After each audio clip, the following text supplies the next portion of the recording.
Good evening all of you. ప్రస్తుత ప్రపంచం ఆధునిక సాంకేతికతలు, డేటా సెంటర్లు, ఆర్టిఫిషియల్ ఇంటెలిజెన్సీ మరియు ఎలక్ట్రిక్ వాహనాలు, సెమీకండక్టర్ల రంగం వైపు నడుస్తుంది. వీటికి ప్రధానంగా కావాల్సింది ఏంటి అంటే లోహాలు.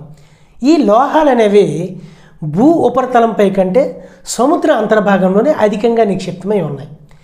దీనికి గల ప్రధాన కారణం ఏంటంటే ఈ భూగోళంపై దాదాపుగా 71% నీరే ఉంది. మిగతా 29% మాత్రమే ల్యాండ్ అంటే నేల అనేది ఆక్రమించి ఉంది. దీనివల్ల భూ ఉపరితలంపై కంటే దాదాపుగా 2 రెట్లు లోహాలు అనేవి సముద్ర అంతర్భాగంలో నిక్షిప్తమై ఉన్నాయి. అయితే ప్రస్తుతం ప్రపంచ దేశాలకు కావాల్సినటువంటి ప్రధానమైనటువంటి లోహాలన్నీ కూడా చైనాయే సరఫరా చేస్తుంది. ఈ నేపథ్యంలో చైనా యొక్క ఆధిపత్యాన్ని తగ్గించాలనే ఉద్దేశంతో సాంకేతికంగా అభివృద్ధి చెందినటువంటి దేశాలన్నీ కూడా సముద్ర అంతర్భాగం నుండి లోహాలను వెలికి తీయాలనే ప్రణాళికలు రూపొందిస్తూ ఉన్నాయి. ఈ నేపథ్యంలోనే పసిఫిక్ మహాసముద్రంలోని హవాయి దీవుల నుంచి మెక్సికో వరకు ఉన్నటువంటి CCZ క్లారియన్ క్లెపార్టన్ జోన్ అనే మండలంలో అధికమైనటువంటి ఈ లోహాలు అంటే కొన్ని టన్నుల కొలిది మాంగనీస్, నికిల్, కోబాల్ట్ అనే లోహాలు నిక్షిప్తమై ఉన్నాయి. ఈ లోహాలను కానీ ఈ ప్రాంతంలో ఉన్నటువంటి లోహాలను కానీ వెలికి తీసినట్లయితే ప్రస్తుతం ప్రపంచ దేశాలు చైనాపై ఆధారపడుతున్నాయని చెప్పుకున్నాం. దీని నుంచి బయటపడడానికి వీలు ఉంటుందని పాశ్చాత్య దేశాలు భావిస్తున్నాయి. అయితే ఈ ప్రపంచ దేశాలకు కావలసినటువంటి లోహాలను అధికంగా సముద్ర అంతర్భాగం నుండి వెలికి తీయడం వల్ల ఆ ప్రాంతంలో సముద్ర జలాలు కాలుష్యం అవుతాయి. దాంతోపాటుగా అక్కడ ఉన్నటువంటి సముద్ర ఆవరణ వ్యవస్థ కూడా దెబ్బతింటుంది. ఈ నేపథ్యంలో ఈ జలాల కాలుష్యాన్ని మరియు జీవ వైవిధ్యాన్ని నియంత్రించడానికి UNO వారు, ఐరాస వారు ఎటువంటి చట్టాలను తీసుకొచ్చారో ఒకసారి చూద్దాం. మొదటిది UNCLOS UNCLOS, united nation convention on law of seas. దీన్ని 1982వ సంవత్సరంలో ఆమోదించారు. ఇది 1994 నుండి అమల్లోకి వచ్చింది. భారతదేశం దీనిలో 1995వ సంవత్సరంలో చేరింది. దీని యొక్క ప్రధాన ఉద్దేశం ఏంటంటే సముద్ర జలాలపైన ప్రతి దేశానికి కూడా కొన్ని హక్కులు అనేవి ఉంటాయి. సంబంధిత దేశం ఈ హక్కుల్ని ఏ విధంగా వినియోగించుకోవాలి మరియు ఆ హక్కులను నియంత్రించడం అనేది దీని యొక్క ప్రధానమైనటువంటి ఉద్దేశం. అయితే ఈ అన్క్లాస్ అనేది సముద్ర జలాలను ప్రధానంగా 5 భాగాలుగా విభజించింది.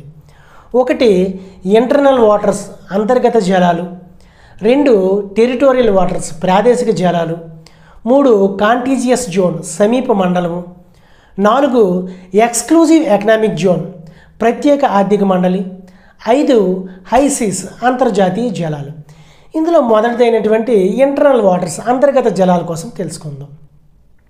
బేస్ లైన్ నుంచి సముద్ర తీర ప్రాంతం వరకు ఉన్నటువంటి జలాలు ఏవైతే ఉన్నాయో వాటిని అంతర్గత జలాలు అంటారు. అయితే ఇక్కడ బేస్ లైన్ అంటే ఏంటంటే సాధారణంగా మనం బీచ్కి వెళ్ళేటప్పుడు చూసుకున్నట్లయితే తీర ప్రాంతం నుండి సముద్రం లోపలికి వెళ్ళే కొలది కొంత ప్రాంతం వరకు కూడా అంటే కొంత దూరం వరకు కూడా సముద్ర లోతు అనేది సమాంతరంగా ఉండి ఒకానొక ప్రదేశం దగ్గర సముద్ర లోతు అనేది సడన్గా దిగిపోతుంది. ఎక్కడైతే సముద్ర లోతు అనేది సడన్గా దిగిందో ఆ ప్రాంతాన్ని బేస్ లైన్గా తీసుకుంటారు. ఈ బేస్ లైన్ నుంచి తీర ప్రాంతానికి మధ్య ఉన్నటువంటి జలాలనే అంతర్గత జలాలు అంటారు. ఇక రెండవది టెరిటోరియల్ వాటర్స్ ప్రాదేశిక జలాలు. బేస్ లైన్ నుంచి 12 నాటికల్ మైల్ వరకు ఉన్నటువంటి సముద్ర జలాలనే ప్రాదేశిక జలాలు అంటారు. అయితే ప్రతి సభ్య దేశానికి కూడా ఈ ప్రాదేశిక జలాలపై సర్వ హక్కులు ఉంటాయి. దీంతో పాటుగా ఈ 12 నాటికల్ మైళ్ళ లోపల ఉన్నటువంటి ప్రాదేశిక జలాలపై ఉన్నటువంటి స్పేస్ పై కూడా సంబంధిత దేశాలకు హక్కులు ఉంటాయి. అంటే ఏంటంటే ఏవైనా ఇతర దేశాలకు చెందినటువంటి విమానాలు కానీ లేదంటే జెట్ విమానాలు కానీ ఈ స్పేస్ ప్రాంతంలోకి వచ్చినప్పుడు సంబంధిత దేశం యొక్క అనుమతి అనేది తప్పనిసరిగా తీసుకోవాలి. ఇక మూడవది కాంటిజియస్ జోన్ సమీప మండలము.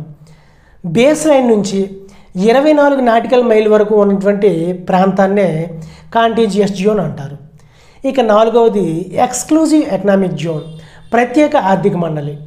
బేస్ లైన్ నుంచి 200 నాటికల్ మైల్ వరకు లేదా కాంటీజియస్ జోన్ నుంచి 176 నాటికల్ మైల్ వరకు ఉన్నటువంటి ప్రాంతాన్ని ఎక్స్క్లూజివ్ ఎకనామిక్ జోన్ అంటారు. ఈ ఎక్స్క్లూజివ్ ఎకనామిక్ జోన్లో ఉన్నటువంటి పెట్రోల్ కావచ్చు, డీజిల్ కావచ్చు, మరియు సహజ వాయువులు, అంతేకాకుండా ఇతర వనరులపై కూడా సంబంధిత దేశాలకు పూర్తి హక్కులు ఉంటాయి. అయితే ఈ ఎక్స్క్లూజివ్ ఎకనామిక్ జోన్ను ఇతర దేశాలు సైనికేతర అవసరాల కొరకు, అంటే వారి పౌరుల యొక్క ప్రయోజనాల నిమిత్తం ఈ ఎక్స్క్లూజివ్ ఎకనామిక్ జోన్ను ఇతర దేశాలు కూడా ఉపయోగించుకోవచ్చు. ఇక చివరిది హైసీస్, అంతర్జాతీయ జలాలు. ఈ బేస్ లైన్ నుంచి 200 నాటికల్ మైల్ వరకు ఉన్నటువంటి ప్రాంతాన్ని ఎక్స్క్లూజివ్ ఎకనామిక్ జోన్ అనుకున్నాం. దీని తర్వాత ఉన్నటువంటి, అంటే 200 నాటికల్ మైళ్ళ తర్వాత ఉన్నటువంటి సముద్ర జలాలు ఏవైతే ఉన్నాయో వాటినే హైసీస్, అంతర్జాతీయ జలాలు అంటారు. అది ఈ 5 భాగాలుగా విభజించింది. ఒకసారి అన్క్లాస్ కోసం మరలా ఒకసారి చూద్దాం. అన్క్లాస్ని 1982లో ఆమోదించారు. ఇది 1994వ సంవత్సరం నుంచి అమల్లోకి వచ్చింది. భారతదేశం 1995వ సంవత్సరంలో దీనిలో చేరింది. ఈ అన్క్లాస్ అనేది సముద్ర జలాలను ప్రధానంగా 5 భాగాలుగా విభజించింది. ఒకటి ఇంటర్నల్ వాటర్స్, అంతర్గత జలాలు. 2 టెరిటోరియల్ వాటర్స్, ప్రాదేశిక జలాలు. 3 కాంటీజియస్ జోన్, సమీప మండలము. 4 ఎక్స్క్లూజివ్ ఎకనామిక్ జోన్, ప్రత్యేక ఆర్థిక మండలి. 5 హైసీస్, అంతర్జాతీయ జలాలు. ఇక రెండవది BBNJ, biodiversity beyond national jurisdiction. Biodiversity beyond national jurisdiction, దీన్నే హైసీస్ ట్రీటీ అని కూడా అంటారు. అంటే దీని యొక్క ప్రధాన ఉద్దేశం ఏంటంటే అంతర్జాతీయ జలాల్లో ఉన్నటువంటి సముద్ర జీవ వైవిధ్యాన్ని రక్షించడమే దీని యొక్క ప్రధాన ఉద్దేశం. ఇక మూడవది ISA, ఇంటర్నేషనల్ సీబెడ్ అథారిటీ. ఈ ఇంటర్నేషనల్ సీబెడ్ అథారిటీ అన్క్లాస్ చట్టం కింద రూపొందించడం జరిగింది. దీని యొక్క హెడ్ క్వార్టర్ ఎక్కడ ఉందంటే జమైకాలోని కింగ్స్టన్లో ఉంది. ఈ ISA యొక్క ప్రధాన ఉద్దేశం ఏంటంటే సముద్ర అంతర్భాగంలో ఉన్నటువంటి ఖనిజాలు మరియు వనరుల యొక్క వెలికితీతను ఇది నియంత్రిస్తుంది. దీంతో పాటుగా ఏదైనా ఒక దేశం ఈ అంతర్గత సముద్ర జలాల్లో ఉన్నటువంటి లోహాలను బయటికి తీయాలి అంటే దానికి కావాల్సినటువంటి లైసెన్సులను ఈ ISA ఇస్తుంది. ఇది అన్క్లాస్, BBNJ మరియు ISA, ఇంటర్నేషనల్ సీబెడ్ అథారిటీకి సంబంధించినటువంటి సమాచారం. ఈ BBNJను మరియు ISAను ఈ రెండింటినీ కూడా అన్క్లాస్ చట్టం కిందే వీటిని రూపొందించడం జరిగింది. అది ఇక్కడ చిన్న డిఫరెన్స్ చూద్దాం.